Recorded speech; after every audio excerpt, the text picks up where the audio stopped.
Homelessness has attracted growing attention over the past 2 decades and is now generally perceived as a pressing social problem. Concerns about the vulnerability of the homeless population and costs associated with homelessness have inspired rejuvenated efforts to end homelessness permanently. One solution to homelessness that has emerged is the housing first approach.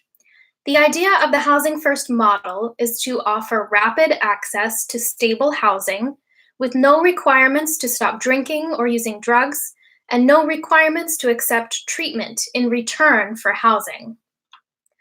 Although research on the Housing First model has been conducted in urban and suburban areas, there is still a lack of research on the Housing First model with rural homeless populations. Homelessness is often viewed as an urban phenomenon, and little attention is paid to the homeless populations of rural areas. However, 1 in 3 rural Americans states that homelessness is a problem in their communities. Rural homeless individuals often have less resources available to them than their urban counterparts. Lack of funding, poor access to emergency shelters, and few community outreach programs put homeless individuals at increased risk. This study endeavored to contribute additional support for the Housing First model to reduce homelessness in communities, as well as to fill a gap in the Housing First research by examining the effectiveness of Housing First for individuals living in rural areas. In this study, a control group received access to the county's typical selection of services for homeless individuals that include shelter-based services and transitional housing programs that required sobriety and/or participation in certain mental health services. An intervention group was provided services using the Housing First model. Data on housing retention was collected at 6-month intervals for a total of 4 years. Housing status was measured as a single point-in-time count of the number of persons housed within the Housing First group and the control group at the 6-month intervals. Eligibility criteria for entry into this study included either a diagnosis of a severe mental illness or substance use disorder, in addition to identified chronic shelter use. Shelter residents who were under the age of 18, those diagnosed primarily with a developmental disability, or those residing in a family shelter system were considered ineligible for this study. The two groups were both similar in terms of demographic characteristics and the presence of psychiatric disorders. An independent samples t-test was conducted in order to gain the study outcome. Of the 90 Housing First residents enrolled in the study, 83.6% were able to move from the streets to permanent housing and remain there, on average, for approximately 3 years.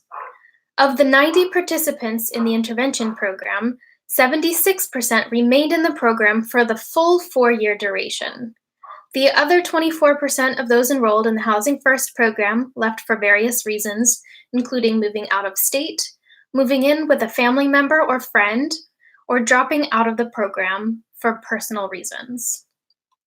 This study demonstrated that the Housing First model could successfully be implemented in rural settings while achieving housing outcomes that are similar to urban and suburban Housing First programs.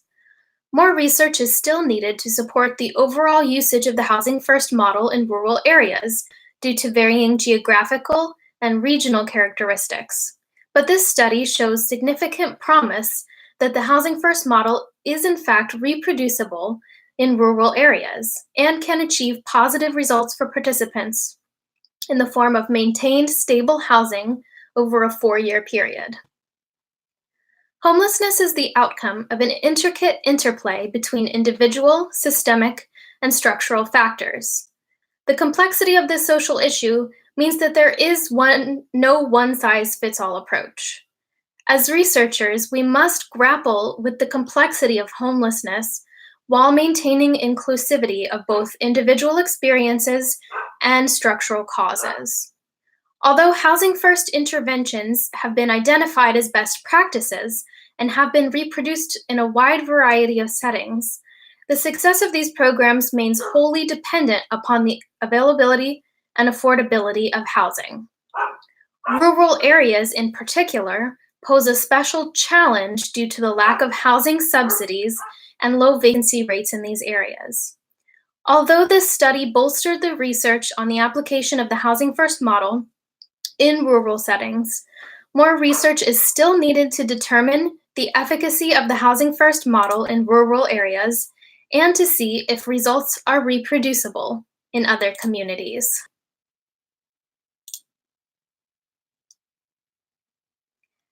Thank you very much. This has been Rachel Edgar with a presentation on the Housing First model.